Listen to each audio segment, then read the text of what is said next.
In the city of Lagos, where everything moved fast and loud, where the sound of ambition was measured in traffic and titles, there lived a man no one truly noticed. He wore plain shirts and dusty shoes. Most people who passed him on the street assumed he was one of many, a man managing, enduring, surviving Lagos. His name, at least the one he offered to the world, was Kcee.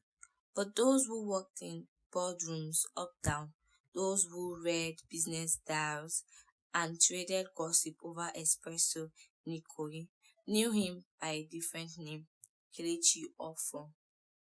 A silent titan in Nigeria's business world, tech investor, real estate magnate, owner of Axiom Holding, a man worth billions, though only a few had ever seen him in person. Kelechi had grown tired of the weird smile, the way everyone suddenly liked your jokes when they found out your net worth, the gold diggers who memorized Forbes' list, the friends who kept scores.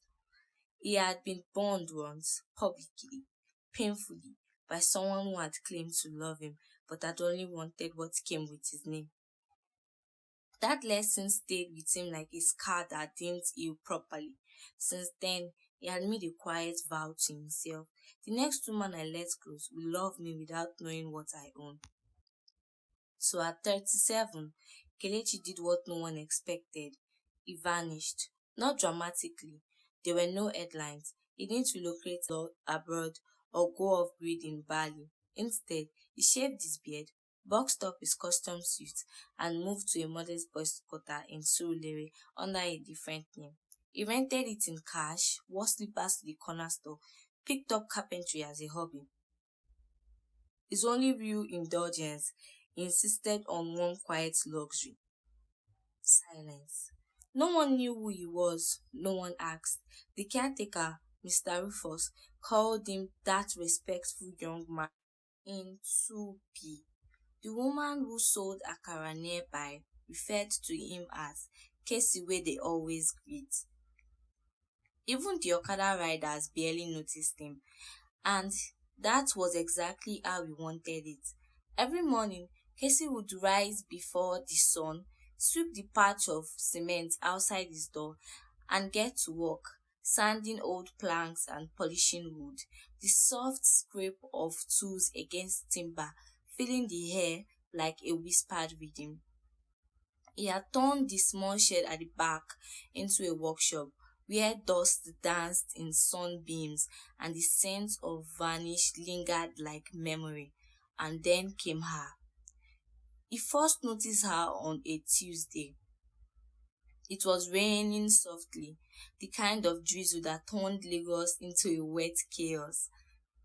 Most people stayed in, but she, in a faded Ankara shirt and worn flip-flops, was dragging a tablecloth over a makeshift food stall, trying to protect her pot from the drizzle.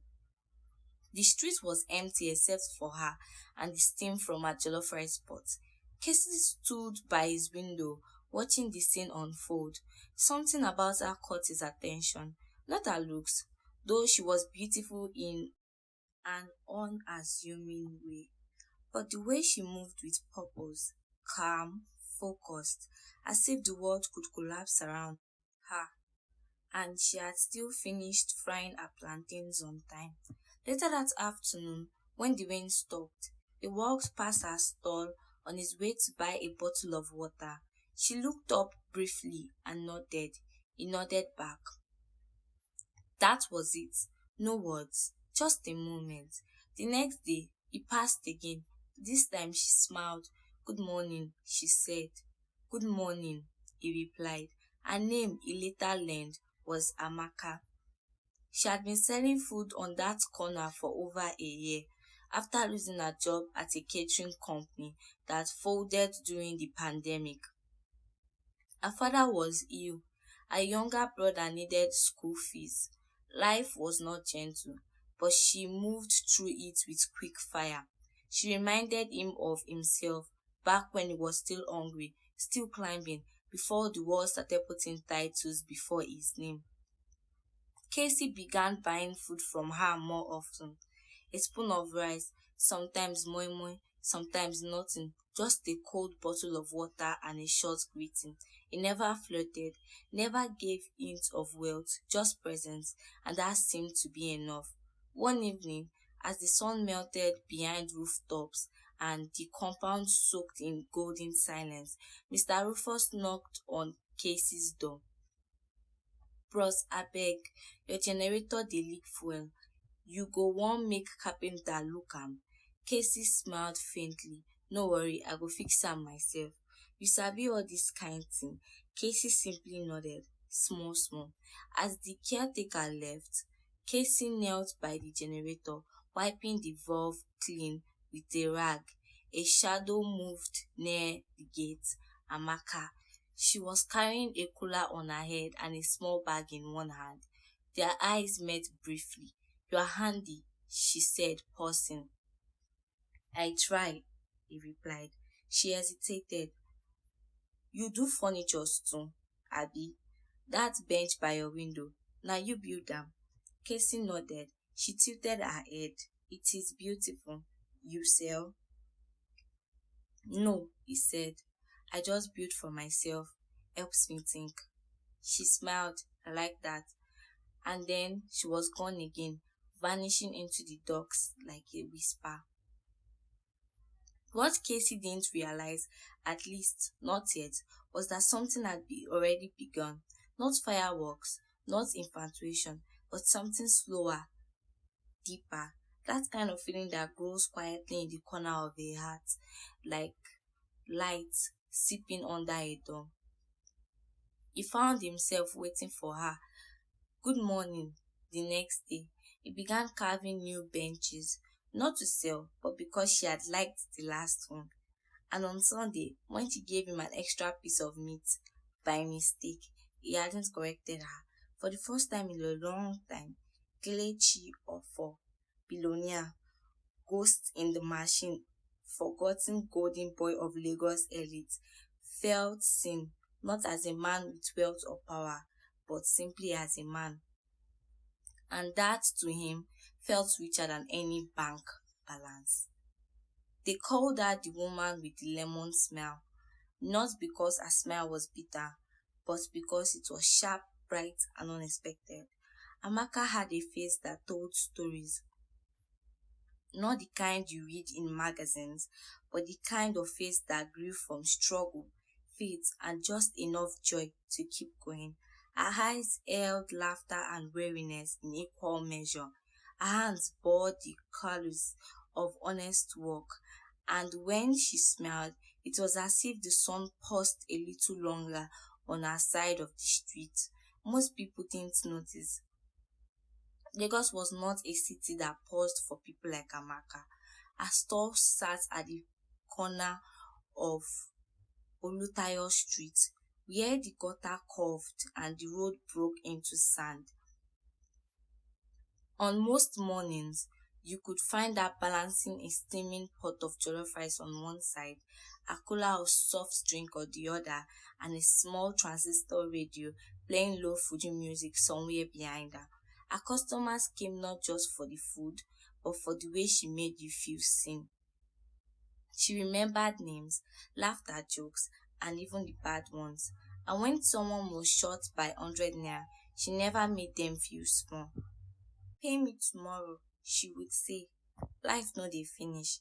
Amaka had learned long ago that life didn't always reward kindness, but it punished cruelty quickly. Her mother taught her that before she died, in a small one-room flat they had shared with two cousins and their niece. She had been 17 then, left with a younger brother and an unemployed father who spent more time chasing church crusades than job interviews. So Amaka learned to feed others so she could feed herself. She tried university, dropped out halfway, tried catering school, graduated, and even got a job. Then the pandemic came, and everything she thought was certain became sand. That was when she started the food store. She named it Amaka's Pot. Simple, honest, like her. The first day she noticed Kcee properly was the day she saw him repairing a broken bench under the mango tree beside the compound wall. She had walked past him dozens of times before, always quiet, always respectful, always with a small nod. But that day, he looked up just as she passed, and their eyes met for slightly longer than usual. She had offered a soft smile, and he had returned it with a nod that said more than words. She didn't know who he was, didn't care much either. He looked like someone who carried himself gently, and that was enough. Over the few days, they developed an unscripted rhythm. Kcee would pass in the morning and buy a cold bottle of water, sometimes rice, sometimes boiled yam. Always plain food, always exact change. He never asked her unnecessary questions, never commented on her looks, never lingered past politeness. In a city full of men who tried too hard, there was something peaceful about someone who didn't try at all, and so she started watching him the way you watch a puzzle slowly forming. He swept his front yard like an old man. He wore the same faded slippers every day. He once helped Mama Ngozi fix her umbrella without asking for thanks, and he spent long afternoons sanding wood in his shed, not aggressively but patiently, like a man used to walking through silence. One evening, she brought him a small plate of egusi and said, "I made too much." It was a lie. She had made just enough, but he took it with the kind of gratitude that made the lie worth it. A week later, they spoke for the first time at length. It was just after 6 p.m.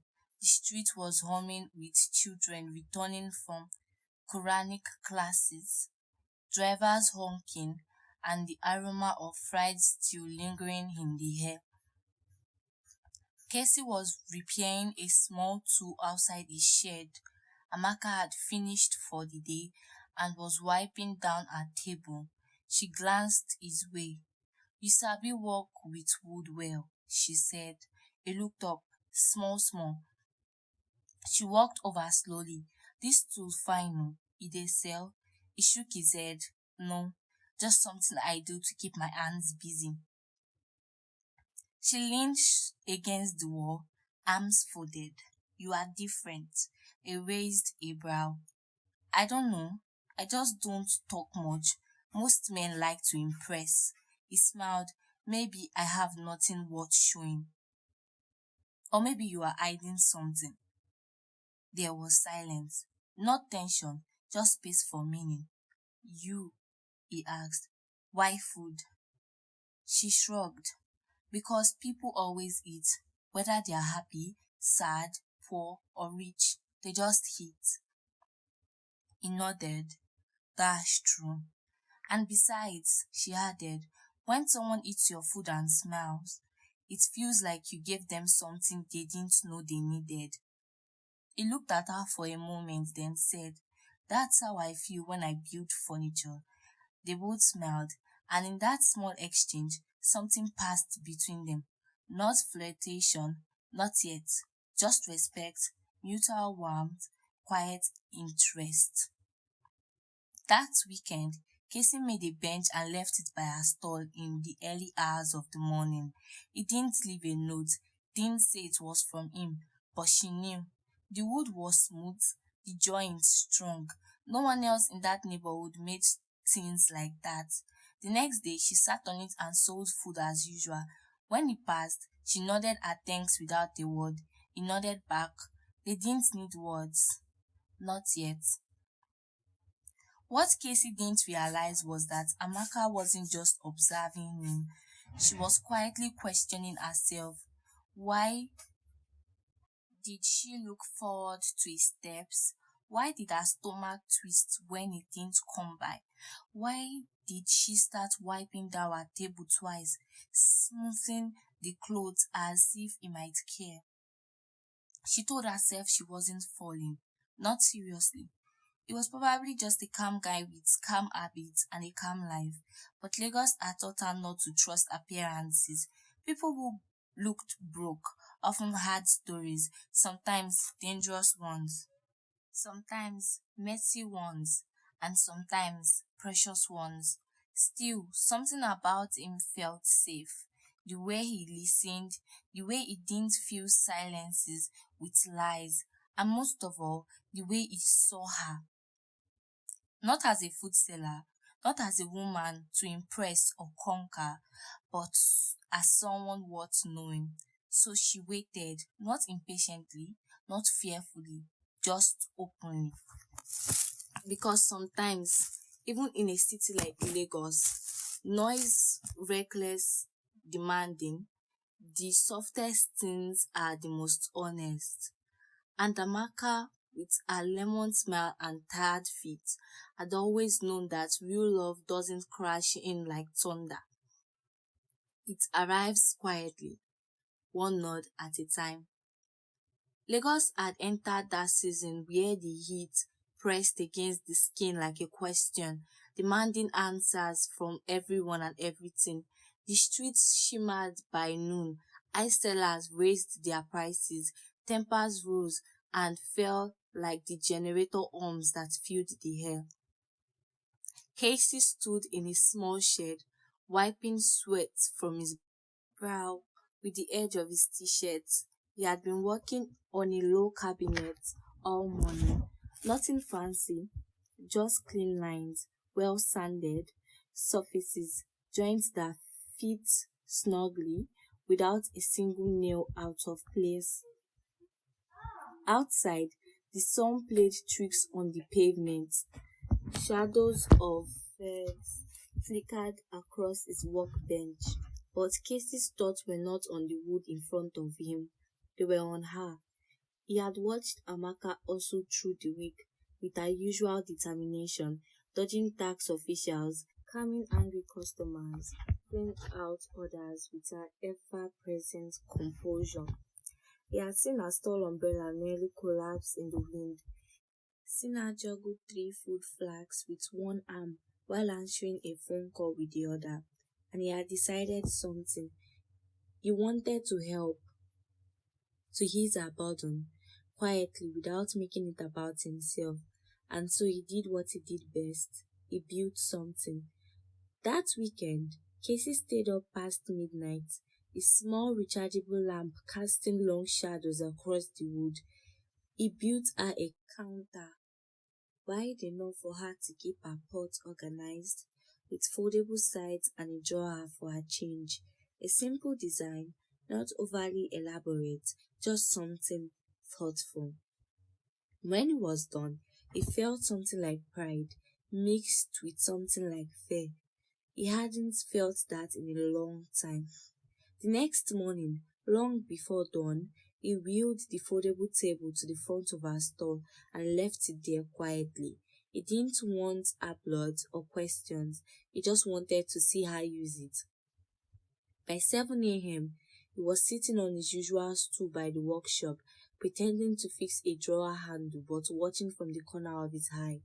Amaka arrived at her stall as usual, wearing a faded yellow blouse, her head wrapped in a green scarf, phone in one hand and a plastic basin in another. She stopped short when she saw the table. Kcee looked down, heart beating slightly faster. She ran her hand across the surface, touched the drawer, opened the sides, bent slightly to examine the joint. Then she stood up, looked around the compound and fixed her eyes on him. She walked towards him slowly. Kcee stood unsure of what to say. She didn't raise her voice. She didn't smile. She just said one thing. Why? He hesitated. You needed it. I didn't ask. I know. Is this supposed to mean something? No, he said. It's just a gift. Amaka paused. Her eyes searched his face, not in anger, but in something more careful, something more uncertain. I don't like the feeling of owing people, she said. You don't owe me. She crossed her arms. But you are not just being kind. You like me. Kcee didn't deny it. Silence passed between them like a shadow moving across the sun. Then she said, if you really like me, don't try to fix me. Kcee's throat tightened slightly. That wasn't my intention. I know, but this gesture, it's nice, really, but I'm not looking for someone to upgrade me. I'm not a project. He nodded slowly. I understand. She held his gaze a moment longer, then said softly, you are kind, Kcee, but don't give me things. Give me time. That's what I trust. Then she turned and walked back to her store. That night, Kcee couldn't sleep, not because of shame, not even regret, but because what she said stayed with him. Give me time. This was his first time someone had refused a gift from him, without anger or gratitude, just honest clarity. He respected it, and strangely, he respected her even more. The days that followed passed slowly, like heat-soaked minutes stretching longer than necessary. Amaka didn't avoid him, but she didn't linger either. She greeted him like usual, served him food like usual, smiled once or twice, but there was distance, not coldness, just caution. Kcee kept to himself, walked in silence, ate quietly, watched her only when she wasn't looking, and then, one evening, everything shifted. It started with a small boy. A small boy, maybe 8 years old, ran up to Amaka's store screaming, Auntie, Auntie, Auntie, come quick, your papa fall. She dropped her spoon, grabbed her bag, and took off running without a word. Kcee followed instinctively. He found them outside the old compound across the street, her father lying halfway on the pavement, pale, eyes half closed. She was trying to lift him but couldn't. Kcee stepped forward. Let me help. She didn't protest. Together they got him into a keke to the nearest clinic. Kcee waited outside while she argued at the reception, dug through her purse, begged for them to begin the treatment. She didn't even look at him. He stepped quietly forward, slipped his ATM card to the nurse, and said only one thing, do what needs to be done. Then the nurse nodded and left. Amaka turned to him. I told you not to. I know. But this isn't a gift. This is life. She stared at him, angry, grateful, torn. Finally, she said quietly, thank you. Kcee nodded. They stood there in silence for a long time, the night wrapping itself around them like a curtain. And then she did something unexpected. She leaned slightly against him, not fully, just enough to let him know she was there. I'm not used to kindness without price, she whispered. He said nothing, just stood still, steady like wood, something firm she could lean against without fear. And in that moment, they both knew. The gift she had refused wasn't about money. It was about letting someone in. And now, perhaps, she was ready to open the door. Just a little. The compound had a peculiar kind of quiet that morning. The kind where even the birds didn't sing as loudly. It was the kind of silence that follows something important, not quite tension, but not peace either. Just the stillness of waiting. Amaka hadn't opened her store that morning. For the first time, Kcee moved in. The space by the corner was empty. No steamed jollof rice, no low Fuji music, no sound of laughter rising above the buzz of traffic. Kcee noticed. He sat on the edge of his shed, pretending to sand the corner of a drawer, but his eyes kept drifting towards the road. She had messaged him the night before, just a short line. Papa is better. They said it was a mild stroke. I'll be home late. He hadn't replied with words, just a thumbs up emoji. It felt safer than saying more. By noon, Kcee turned to something else to focus his hands. An old table, he had been repairing for weeks. It had belonged to a woman in the compound who sold fruits and needed it back. When you are free small, it was solid wood, stained from age and weather, but still strong underneath. He walked in steady rhythm, sanding the surface, smoothing out the edges, and then, just as he stood to adjust one of the legs, something cracked. A sharp snap echoed in the quiet yard. Casey stepped back quickly as one leg buckled under the weight of the table, sending it crashing sideways onto the concrete floor. He froze. The table was split along one side, clean through the grain, beyond repair. It was a rare mistake. Casey never misjudged pressure points, never let joints go untested, but his mind hadn't been on the table. It had been on her. He stood there staring at the broken wood, a mix of frustration and surprise tightening in his chest. Then he heard her voice. "You always look so calm. I didn't think you ever broke anything." He turned. Amaka stood at the gate, arms folded, expression unreadable. Her scarf was loosed over her shoulder, and her eyes were tired, but there was a flicker of amusement at the corner of her mouth. Casey gave a small smile. Even tables have limits. She walked over, careful not to step over the splinters, and knelt beside the workage. He joined her. "Too much pressure?" she asked, running her fingers along the crack. "Too little support," he replied. They both stared at the broken piece of wood. Then Amaka said softly, "That's how it is with people too." He looked at her. She didn't elaborate, just let the words sit there. After a while, they sat together on the steps beside the shed. The heat had lessened slightly. A small breeze passed between them. "Your father?" he asked. She nodded. "He's resting now. Doctor says we caught it early." But she hesitated. "It means I need to slow down a bit, watch him, care for him." Kcee didn't respond immediately. He just nodded, letting her speak at her own pace. "I've always been the strong one," she continued. "Even when my mom died, I was the one holding everyone. Sometimes I forget that I get tired too." He said quietly, "You don't have to carry everything alone." She laughed, not mockingly, but with a kind of weary honesty. "Says the man who lives alone and fixes furniture at midnight." Kcee smiled. "Touche."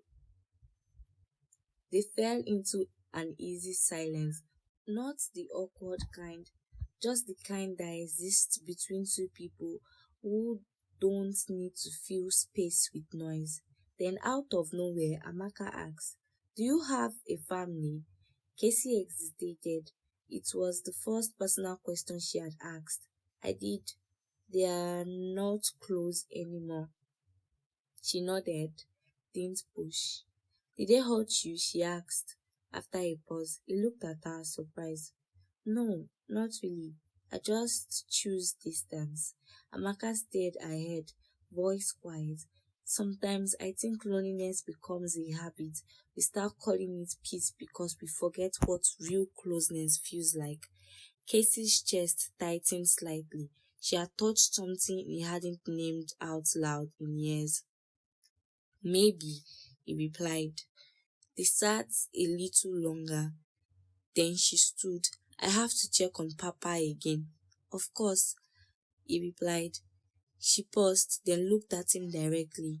"Thank you for the other night. For stepping in.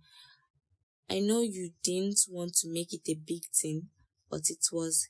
Kcee said nothing, just nodded.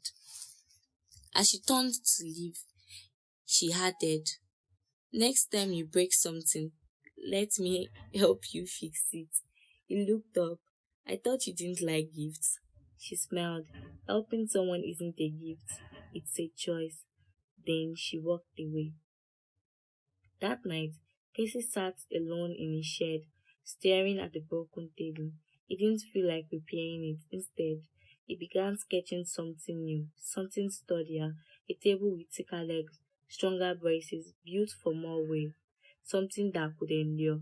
As he drew, his mind drifted to Amaka's face, her voice, and her quiet strength, and he thought, maybe he wasn't building furnitures anymore. Maybe he was learning to build trust, slowly, carefully, without nails, just the right joints. And maybe, just maybe, he wouldn't have to do it alone. In Lagos, secrets don't last long. Walls are thin, voice carry, phones ring louder than whispers. But Kcee had learned, with enough discipline, a man could live like a ghost in plain sight. Until that evening. It was just after 7 p.m. The sun had dipped and the streets were lit with that soft Lagos amber. Street lights humming, keke horns echoing in the distance, and the faint scent of burning suya wafting through the breeze. Kcee had just returned from a hardware store in Ojuelegba, his shirt soaked with the kind of sweat that only Lagos heat and downfall stress could produce. He was bent over his bench, adjusting a drawer panel when his phone buzzed. He nearly ignored it. He rarely took work calls in his new life, but the name on the screen made him pause. Tegal, work, urgent. Kcee glanced around the quiet compound. Mr. Rufus wasn't nearby. The neighbor's child was playing inside. Amaka hadn't returned from the hospital yet. He answered, Kelechi. Tega's voice came fast. We have a situation. Kcee stepped back into his shed. What happened? The final sign-up for the Paris expansion just got blocked. Some regulatory mess on the Nigerian side. We need your signature, and we need you to speak to the French investor directly. I'm on a personal break, Kcee said carefully. You handle it. I've handled everything for weeks, boss, but this needs you. Just a call. I'll patch him in now. He's on standby. Kcee sighed. Fine, one call. That's it. There was a brief silence, then a click. Ah, Monsieur Offo, a French voice came through. This is an honor, finally. Kcee's tone shifted instinctively. Smooth, precise, confident. Likewise, Monsieur. I understand we are dealing with some hesitation around the local licensing.